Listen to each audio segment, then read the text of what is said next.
This is the second day of this January 2023 7-day Rohatsu Sesshin.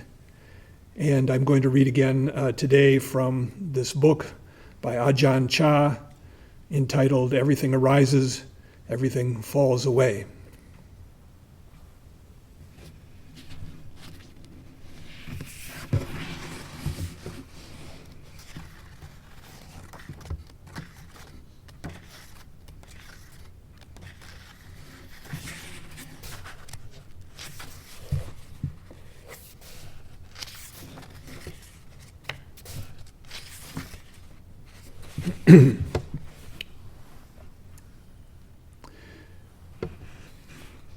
Continuing from yesterday, we're starting a chapter 6, which is entitled Seeing Things as They Really Are. And Ajahn Chah says, the Buddha taught to look at whatever appears. Things don't stay. Having arisen, they cease. Ceasing, they appear again, and having appeared, they cease. But a confused, uninstructed person doesn't want it to be this way. If we meditate and become tranquil, we want to remain like that and don't want any disturbance. But that isn't realistic. The Buddha wanted us to first look at the facts and know these things as deceptive, then we can really have tranquility. When we don't know them, we become their owners and the trap of self-view comes about. So we have to go back to the origin and find out how it happened that way. We look for relief in things outside ourselves.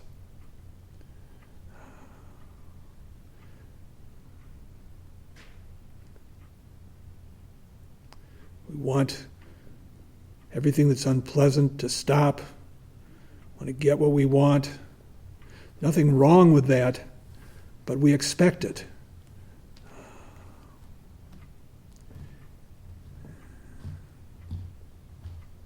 Everything that we dislike, everything painful, we're really not willing to open to it all the way. We're not willing to see it completely. Sort of whistling in the graveyard. Maybe if I ignore it, it'll change, it'll go away. That's not the way of practice. It's not the way out of our suffering. The psychologist Marsha Linehan, also a Zen teacher, said, the only way out of hell is through it.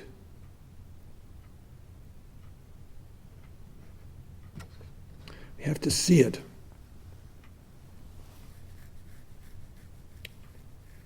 He says we have to go back to the origin and find out how it happened that way. We have to understand the way things really are, the way things contact the mind, how the mind reacts, and then we can be at peace. This is what we have to investigate. If we don't want things to happen the way they do, we won't have peace. Wherever we may try to escape to, things still happen the same way. This is their nature.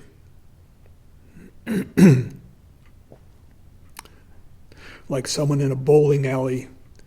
The ball is going into the gutter and they're throwing every bit of body English they can to try to keep it in the lane. Ball is going where it wants.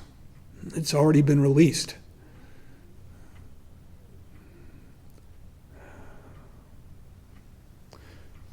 It's true that we don't know how things are going to turn out, and so we hope that they'll turn out the way we want.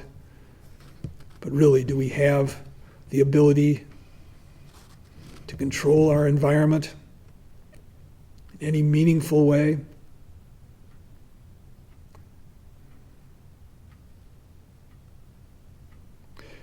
He says, simply speaking, this is truth. Impermanence, suffering, and absence of a self are the nature of phenomena. Again, these are the three characteristics of existence, as laid out by the Buddha. anicca, dukkha, and anatta.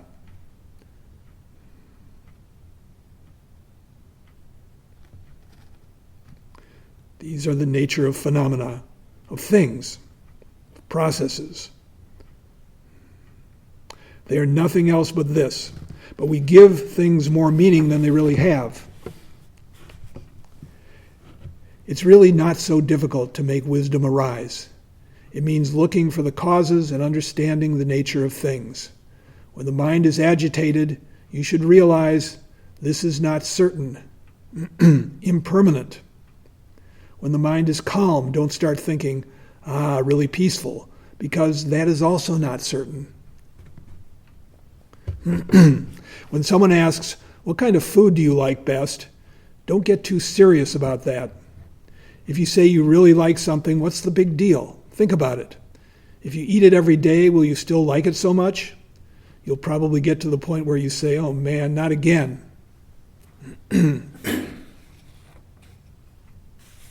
We had friends who came to eat with us one evening. They drove up from Ithaca, a couple with 2 kids, and in the car they had a hand crank ice cream maker, and they were making our dessert, mango sorbet.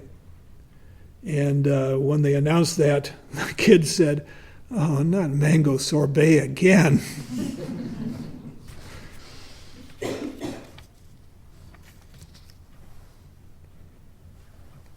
He says, do you understand this? You can end up getting sick of the very thing you like. It's because of the changeability of things, and this is what you should come to know. Pleasure is uncertain.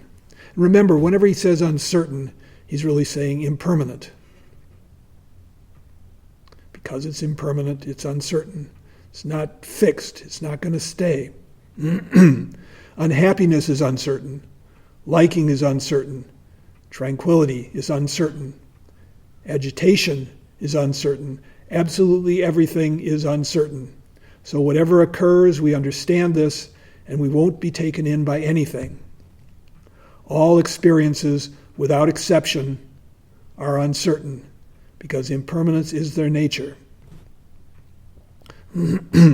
Impermanence means that things are not fixed or stable, and very simply speaking, this truth is the Buddha.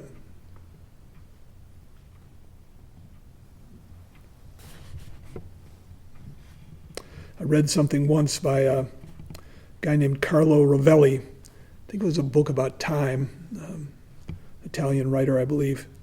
He said, things, things in quotation mark, things in themselves are only events that for a while are monotonous.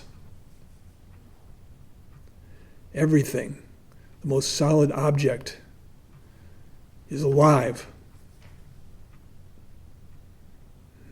And someday it will cease to exist, no matter what it is.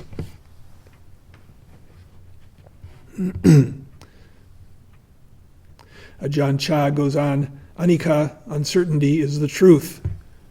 Truth is present for us to see, but we don't take a good, clear look at it.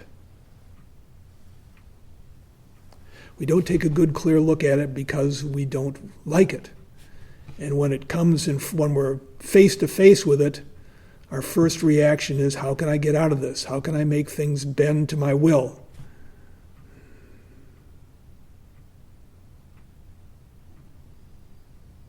Why won't they bend to my will? Why won't my legs stop hurting? Why won't my mind stop being so scattered?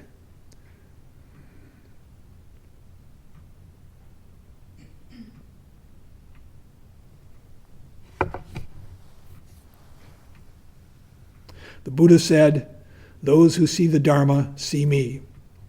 If we see anicca, the quality of being uncertain, then all things, in all things, then detachment and world weariness come about.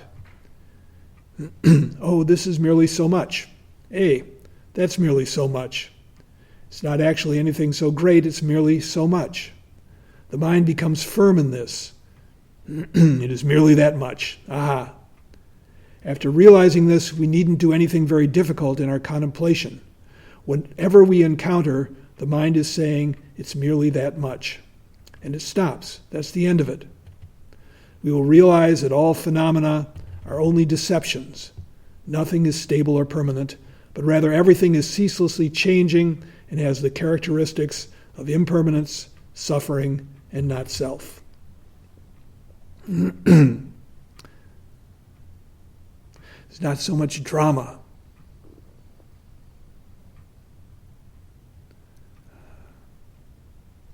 Not worried that things are about to fall apart.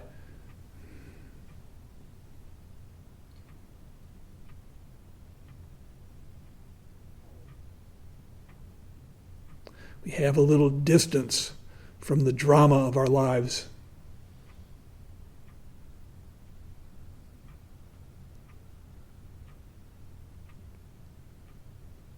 Everything. Deep sorrow and grief.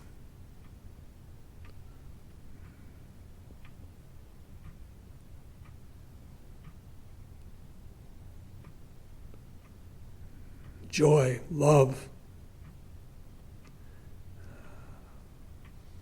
It's all wonderful, it's all amazing, but nothing lasts. And we're hurt, we suffer because we think it will last, we want it to last.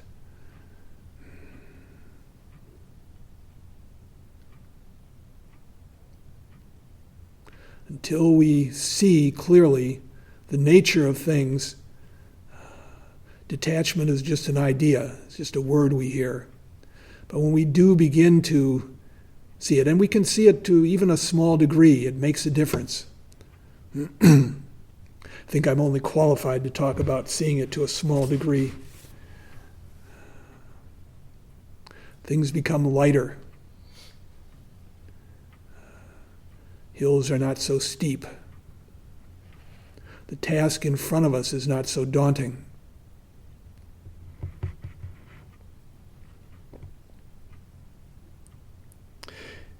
He says, it's like a blazing red-hot iron ball that has been heated in a furnace. What part of it will be cool? Try to touch it if you will. Touch the top and it will be hot. Touch the bottom, it will be hot. Touch the sides and they will be hot. Why is it hot? It's a blazing iron ball that is red hot throughout. When we understand this, we won't touch it. When you are feeling, this is really good, I like it, let me have it, don't give such thoughts credence. Don't take them too seriously. It's a red-hot iron ball. If you touch any part of it, if you try to pick it up, you will be burned. You will experience a lot of pain. Your skin will break open and bleed.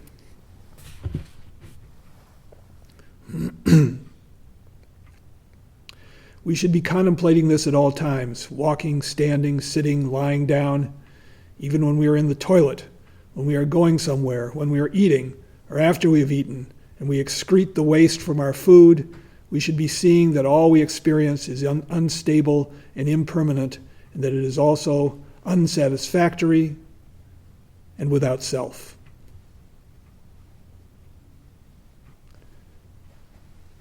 Things that are unstable and impermanent are uncertain and unreal.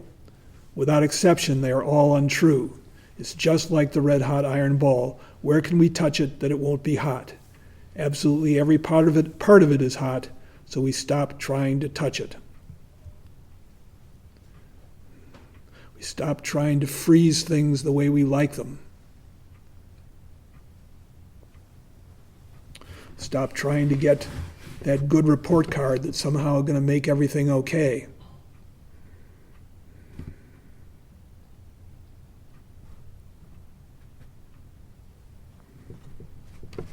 Everybody has this idea, most people, that if I just do enough, I just succeed enough, finally I'll be able to relax. I'll be comfortable, I'll be secure. But that kind of security doesn't exist. Everything is in motion. The only security is being in the flow of events as they happen, taking the good and the bad. Good days, bad days, concentrated mind, scattered mind. Sesshin teaches us anything, it's not to believe that conditions last. Everything is changeable. When we really get that down, and it takes a long time, finally realize this isn't necessarily going to last, then things begin to move. We have peace when we stop demanding static peace, permanent success.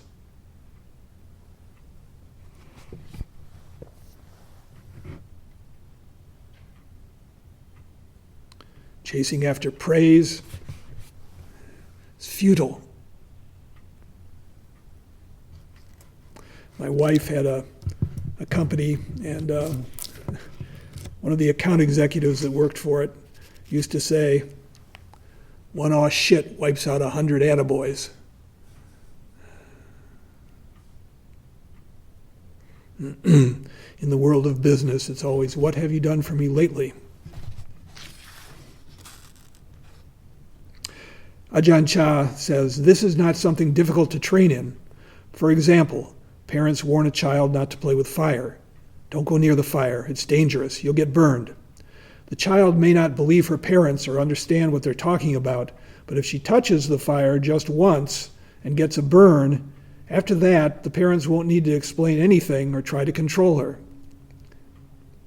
No matter how much the mind is attracted to or infatuated by anything, you have to keep reminding it, it's not sure, it's not permanent." You might get something like a glass and start thinking how beautiful it is. I think Ajahn Chah had so few possessions that a nice glass was a big deal. "What a nice glass. I will store it away and take really good care of it so it won't get broken." Then you have to tell yourself it's not certain. You could be drinking from it and set it down by your elbow, and in a moment of carelessness, you knock it over and it breaks. If it doesn't break today, it will break tomorrow. If it doesn't break tomorrow, it will break the day after tomorrow. Things that are subject to being broken are not where you should be placing your trust.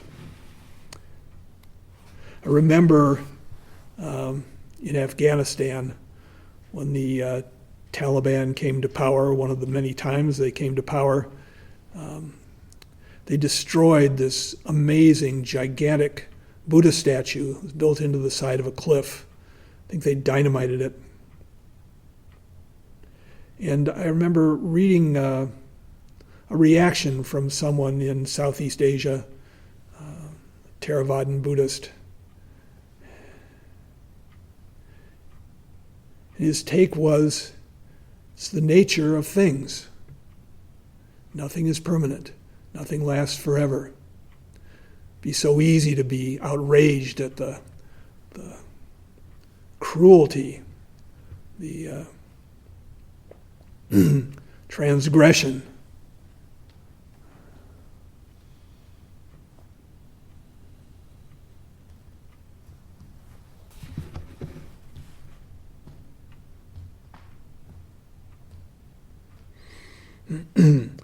This impermanence is the real Dharma. Things are not stable or real. Nothing about them is real. And just this fact is what is real. Are you going to argue this point? It is the most certain thing. Being born, you must age, fall ill, and die. This is the permanent and certain reality, and this permanent truth is born of the truth of impermanence. Examining things thoroughly with the standard of not permanent, not certain, a transformation takes place into something permanent and certain, and then one no longer carries the burden of things.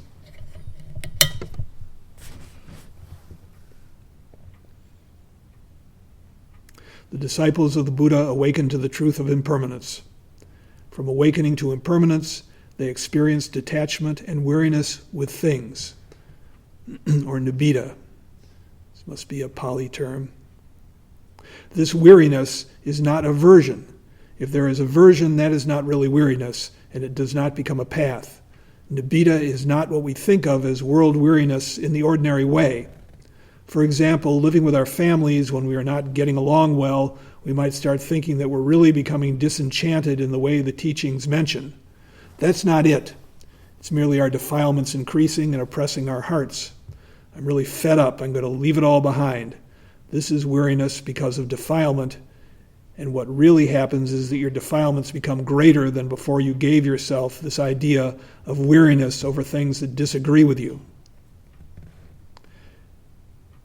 It's like the idea we have of metta, loving kindness. We think we're supposed to have loving kindness toward people and all living things. So we tell ourselves, I shouldn't have anger toward them. I should feel compassion. Really, sentient beings are lovable. You start having affection for them and it ends up being desire and attachment. Be careful about this. It is not just a matter of what we normally call love. This is not metta in the way of dharma. It is metta mixed with selfishness. We want something from others and we call it metta. We also want to see ourselves a certain way. So much of people's good actions are born out of the desire to be seen by others and by themselves as a good person.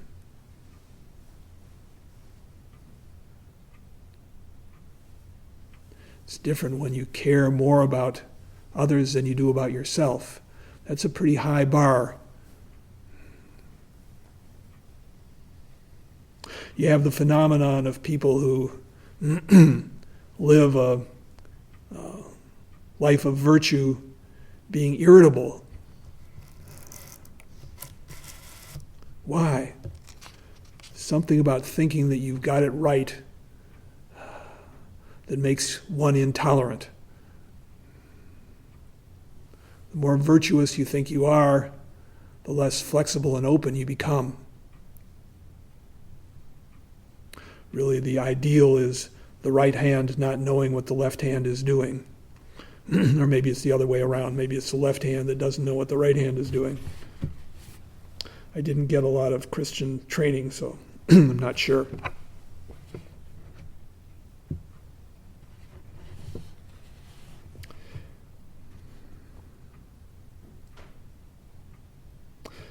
Again, he says we want something from others and we call it metta.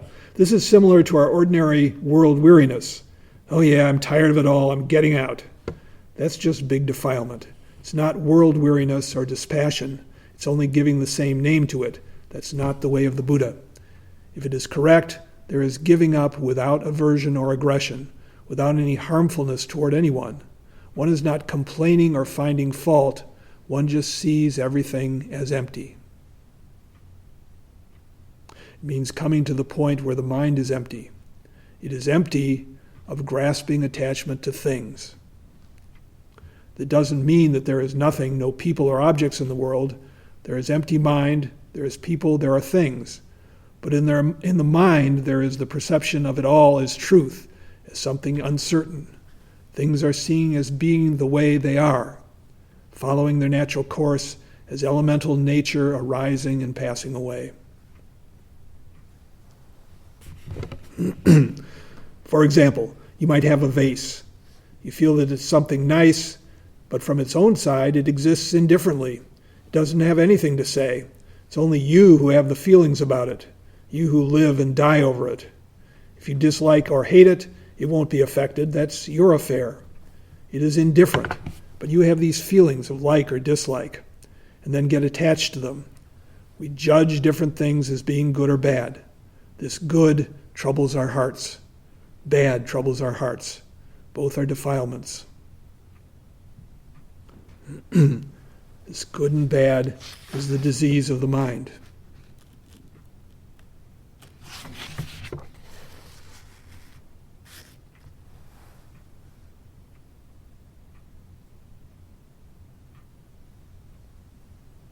We don't need to run away to any other place. We need only look at and investigate this point. This is the way the mind is. When we dislike something, that object of dislike isn't affected. It remains as it is. When we like something, it isn't affected by our liking, but remains just as it is. We are only making ourselves insane, that's all.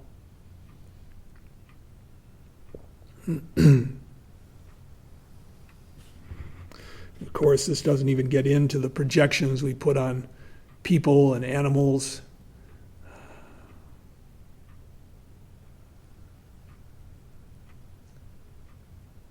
We think we know what other people are feeling. Sometimes we do. Sometimes intuitively we're there, but so often it's just our ideas. Everybody has a bias. We all know why we do the not so great things that we do. There's reasons we can bring up and use to defend ourselves. But when we see somebody else being careless or driving too fast or drinking too much, whatever, it's because they're no good. We're almost in disbelief that people can be so callous and careless, doing the sorts of things that we do for perfectly good reasons.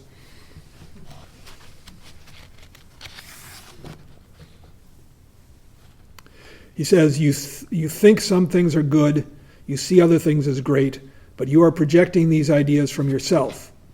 If you are aware of yourself, you will realize that all these things are equal.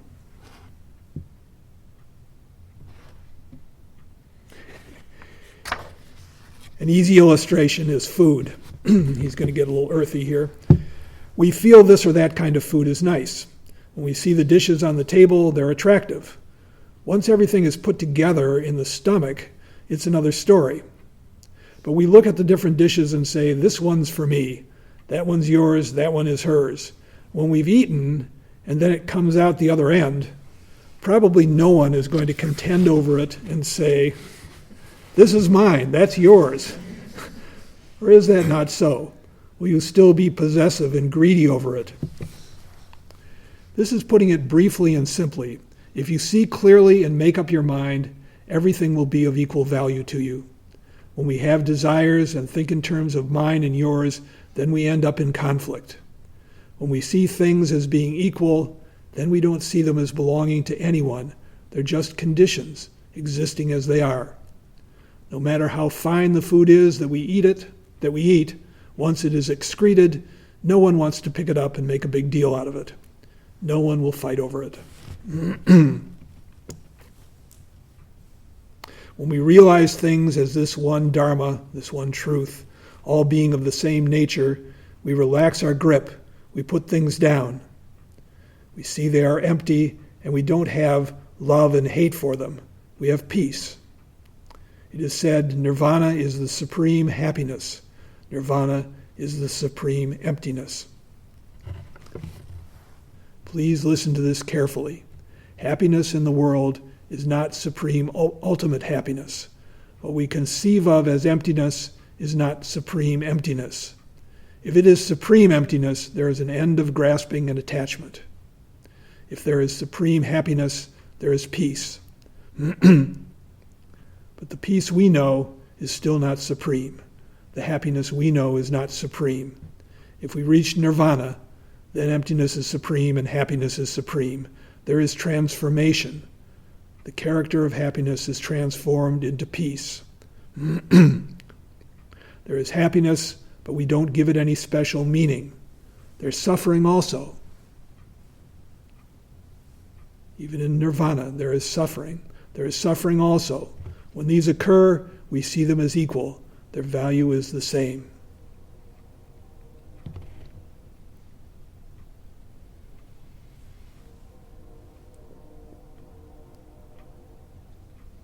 The sensory experiences we like and dislike are equal, but when they contact us, we don't see them as equal. If something is pleasing, we are really happy over it. If something is displeasing, we want to destroy it. So they aren't the same to us, but in truth, they really are equal. We have to train in this. They are equal in that they are unstable and impermanent. All things pass.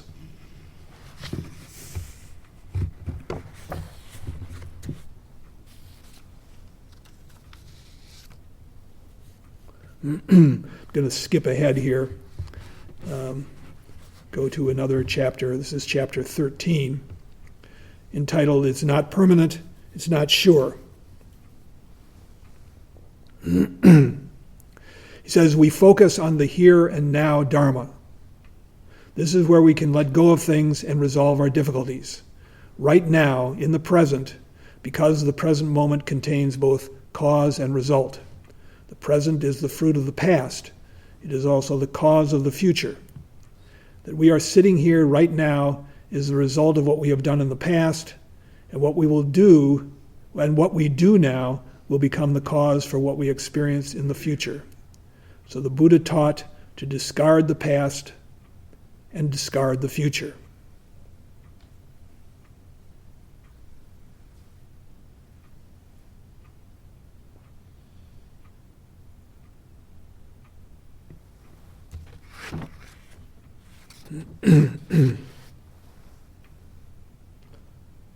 Discard the past and discard the future.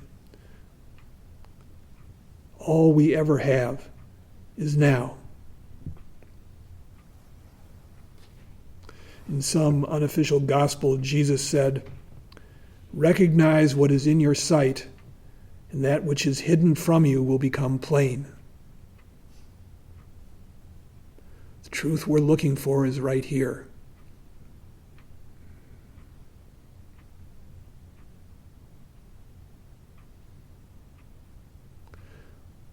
When we realize the nature of things, when we relax our grasping and our aversion, then we are able to rest in the present.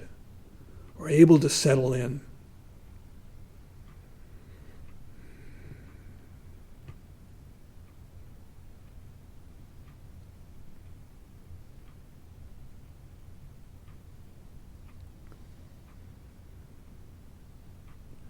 Realize this is where we need to be. This is where our work is done. And so the Buddha taught to discard the past and discard the future. Saying discard doesn't really mean that we throw everything away, but that we remain in this single point of the present, where the past and future come together. So the word discard is just a way of speaking. What we want to do is be aware of the present, where causes and results are to be found.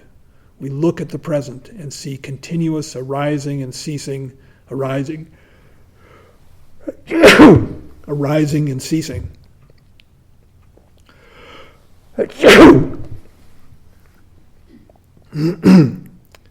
I keep saying this, but people don't really take it to heart. Phenomena appear in the present moment, and they are not stable or reliable. People don't look at this very much. Whatever comes about, I will say, oh, this is not permanent, or this is uncertain. This is extremely simple. Whatever occurs is impermanent and uncertain. But not seeing or understanding this, we become confused and distressed. In what is impermanent, we see permanence. In what is uncertain, we see certainty. I explain it, but people don't get it, and they end up living their lives in endless pursuit of things.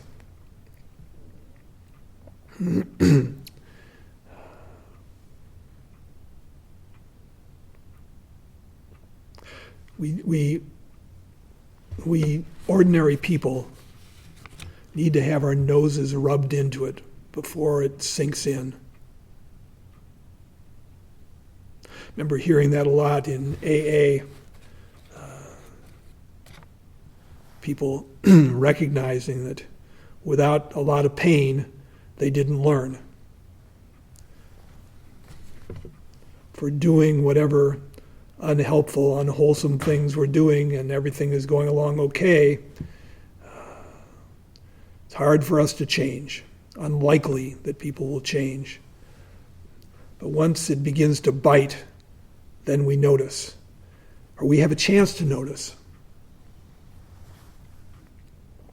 A lot of the difficulties that we run into are actually a gift. It's a way of getting our attention, way of waking us up to the way things actually are.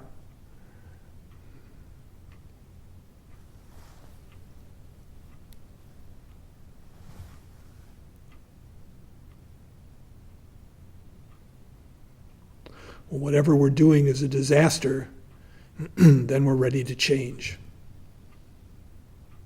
There was a clergyman in the 17 or 1800s that said, "It's no use preaching to a man unless you happen to catch him sick."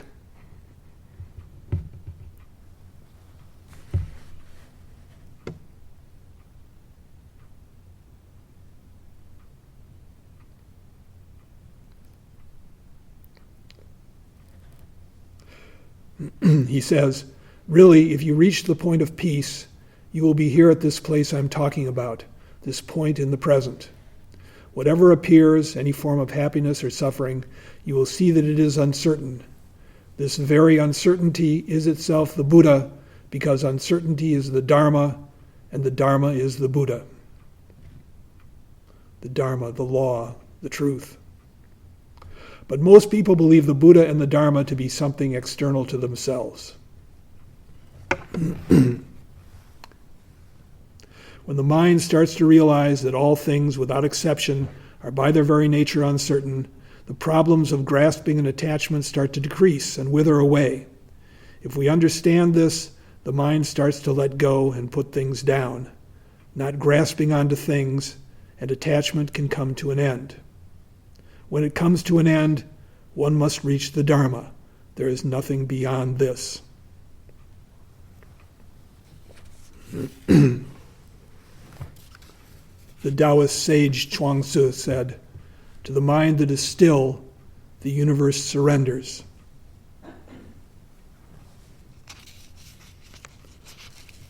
Relinquishing, grasping, and attachment is the way. It's within the capabilities of everyone to go in that direction. To go in that direction, we need to see what we're doing. And we need to be okay with seeing what we're doing. So much we can learn if we're willing to see our faults, willing to see what we do that's unskillful, willing to notice what the results are. But if we're constantly preoccupied with papering things over, building up our self-image, looking respectable, then we're not even in the game.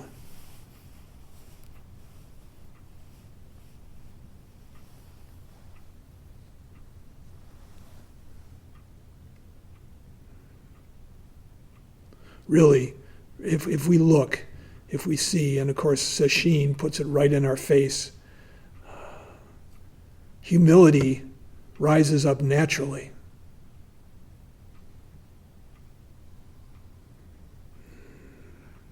And with it, openness, acceptance, compassion, all the virtues.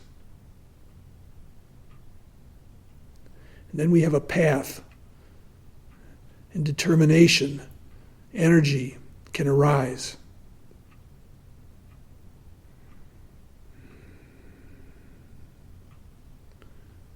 We know what we need to do.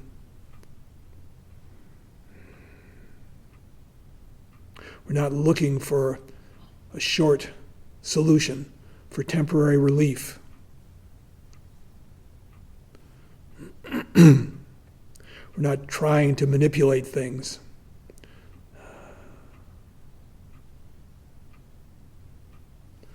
We're not relying on hope.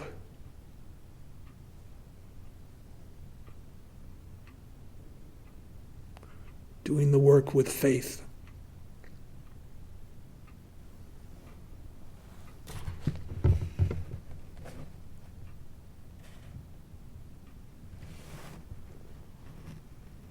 He says, when we meditate, this is what we want to realize.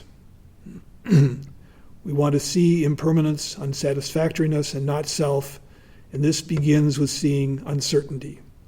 When we see it perfectly clearly, then we can let go. When we experience happiness, we see that this is uncertain. Then when we experience suffering, we see that this is uncertain. We get the idea that it would be good to go to some place, and we realize It's uncertain. We think it would be good to stay where we are, and we realize that's uncertain too. We see that absolutely everything is uncertain, and we will live at ease. Then we can stay where we are and be comfortable, or we can go somewhere else and be comfortable. We no longer are caught up in decision paralysis, always worrying, should I do this, should I do that?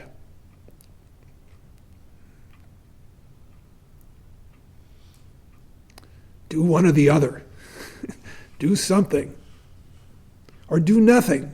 That's something to do too. He says, doubts will end like this. They will end by this method of practicing in the present. There is no need to be anxious about the past because it is gone. Whatever happened in the past has arisen and ceased in the past, and now it's finished. We can let go of concern about the future, because whatever will occur in the future will occur and cease in the future.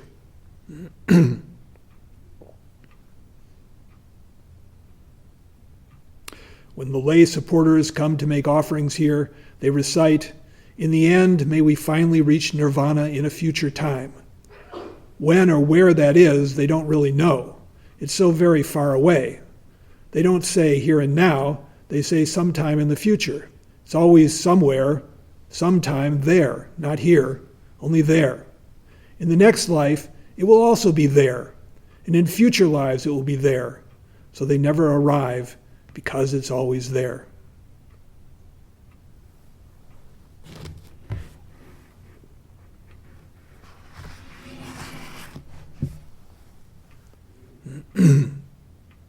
We want to be here. Our time is up. Stop now and recite the 4 vows.